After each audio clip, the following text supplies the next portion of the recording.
you so much for joining me, and we're going to go straight in today. We're going to look at the best product, staff and your grades, your marks, but sometimes we still fail. Why is that? Why people don't trust you even when you're really good? Well, we've got this trust gap.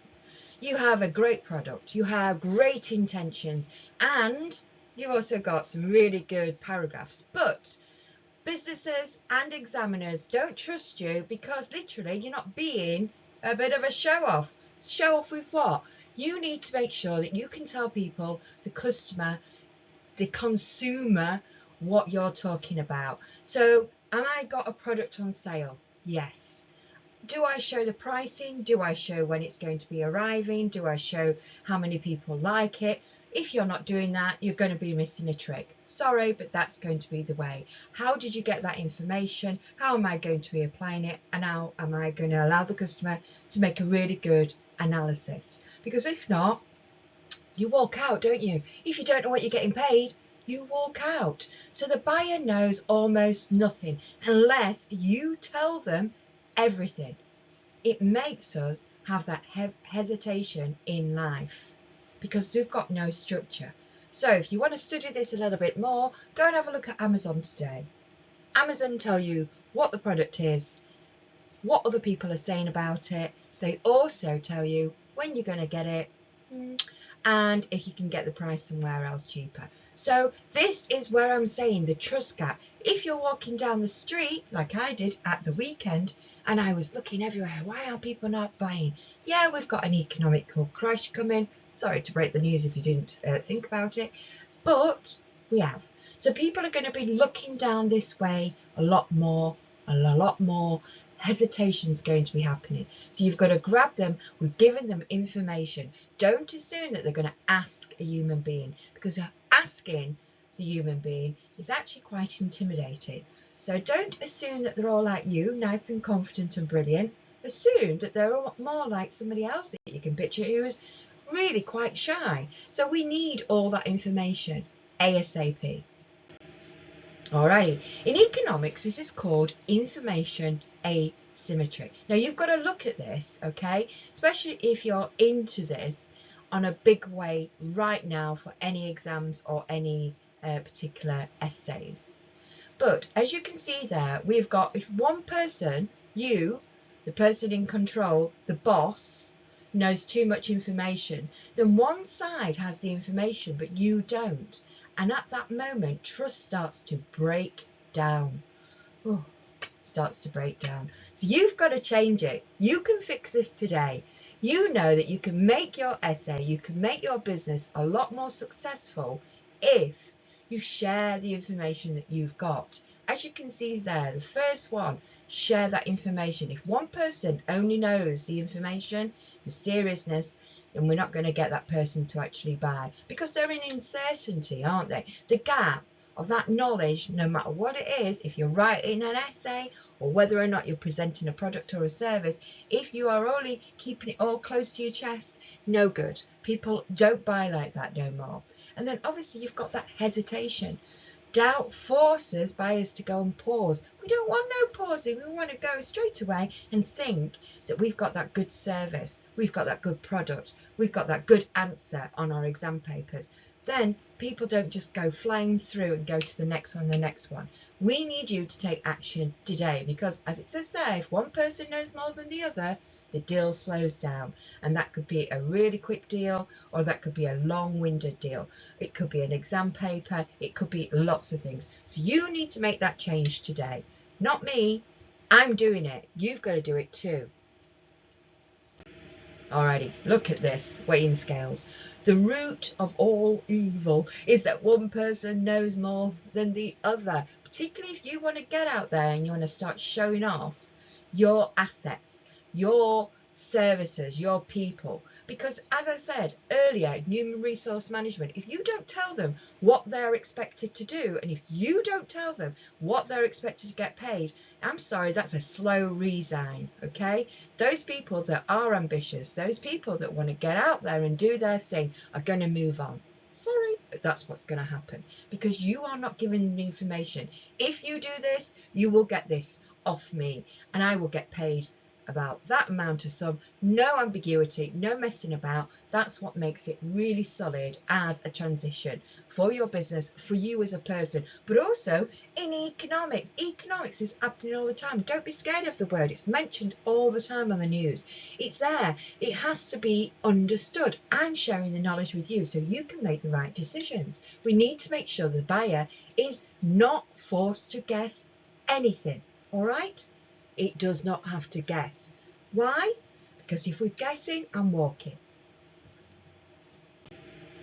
Now, this is a really common scenario that anybody can go and have a look more in detail than I'm going to give you here. But the market for lemons. Basically, this guy called George came around and said, well, actually, if I've got a car, okay, I'm going to go to the market and say I want to replace it exactly. If I can't tick those boxes, and this is really done on a regular basis, if I cannot tick those boxes of what I want, then I'm going to basically carry on shopping. There's something about that person, there's something about that product that I'm not feeling particularly warm and cozy about. So sometimes we may need to retrain people, but it comes back down to a mark on an exam. If you are not putting in your analysis and your application and your evaluation, I'm not going to be able to give you all the marks because literally you've shown me that you've got all this knowledge, which is great because I'm sharing knowledge, but then you're not given any depth, and depth is key. And we start to be quite unsure about it, and we may talk about it with other people. So if I go down into the market, I want to see what the price is, what it's going to look like on my body. And I don't mean that you have to go out and buy loads of mannequins, but you certainly have to show me what it's all about. You have to train me as a customer that this is what goes with that. For this price, you can have this too. Brilliant. Even if it's a service, this is what we do for you.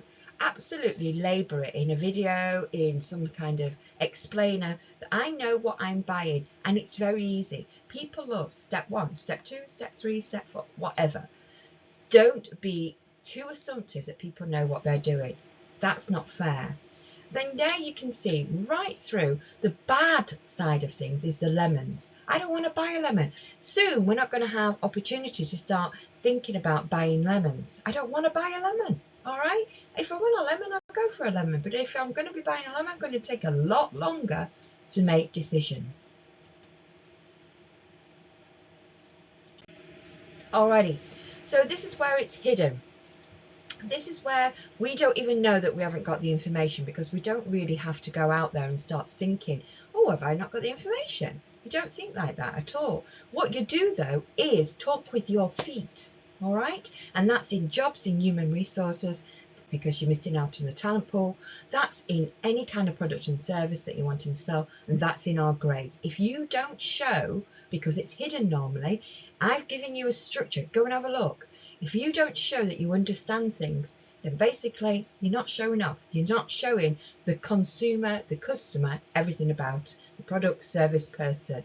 And you're not giving people value for money, because then I can make a categorical decision that I'm staying in this employment because I know what my terms are, but I also know that I'm going to get paid on time, I'm going to have a pay slip, and I'm going to make sure that I get paid what I think I'm worth.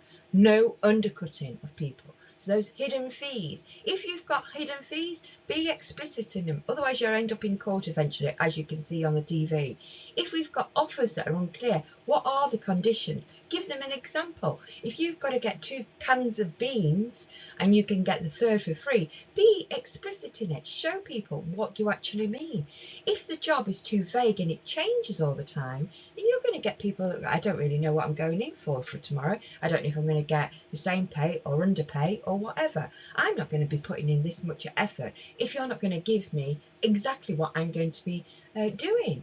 And I'm not going to be putting in extra work because literally I don't get any extra pay for it. Sorry, but employers, we're all in it for money at the end of the day. Progression comes later. But the first fundamental, Maslow's theory, is I am in for security and safety, which comes down to I want to know what I'm getting paid.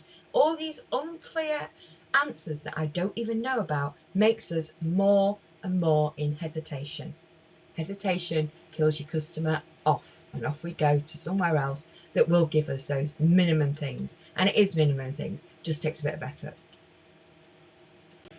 Alrighty, now I'm not going to go through this all the time because literally you know now by seeing the screen that we've got all these different ideas. That moral side of things is becoming more and more important as you are getting the different generations coming through. Moralistically is extremely important, because if I can't see that transparency and you've got all the information and you've got everything and I've got nothing, then I'm definitely going to switch off. Customer, member of staff, or your examiner on your marks. Sorry, but again, we have to look at the reality of what it's like outside in the big bad world right now. Alrighty, now I've taken you back here to the universal imbalance. The universal imbalance. I've given you some instructions there that you can actually look at thinking, yeah, when I go for a car, I want to be able to feel that I know everything about it.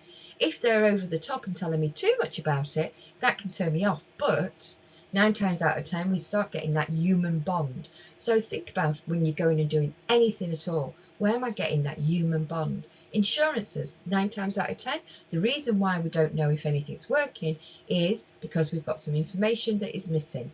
You give your information and what are they doing with it, okay? Sorry, but as a consumer, I want to know what you're doing with my information. Where's it going? Who's looking at it? What's your steps? When you're hiring people, but also while you're retaining that talent pool, you've got to make sure that that person feels safe enough to go out. I've travelled quite a lot being an international teacher.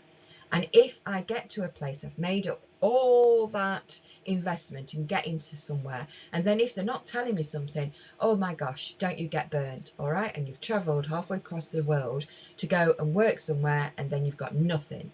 You've got absolutely nothing to rely on except your own money. And I've been in that position. And if there's a lot of teachers out there that have to go out there and have got no money in the bank, then they're in a worse position than I was. And it's a lot more scarier when you're going out on your own, male or female. Corporate finance, when we're looking at managers, what does it mean if I'm investing in your company? What does it mean that you're going to be doing in the future? Why do I feel that I'm engaged when it comes down to being a shareholder, but also a stakeholder? You've got to tell them this, and this all goes down to the asymmetry side of things. It is economics, but you don't have to make it difficult. Alrighty, I'm going to leave it there. If you want to know a little bit more with the Golden Glove, because obviously I love the Golden Glove, this is all about me. Now you need to tap into Buy Me a Coffee, and I'll tell you the rest and how we actually get around this. So I'm going to pop off right now. You know where to go. It's in the description box, and I'll see you very, very soon.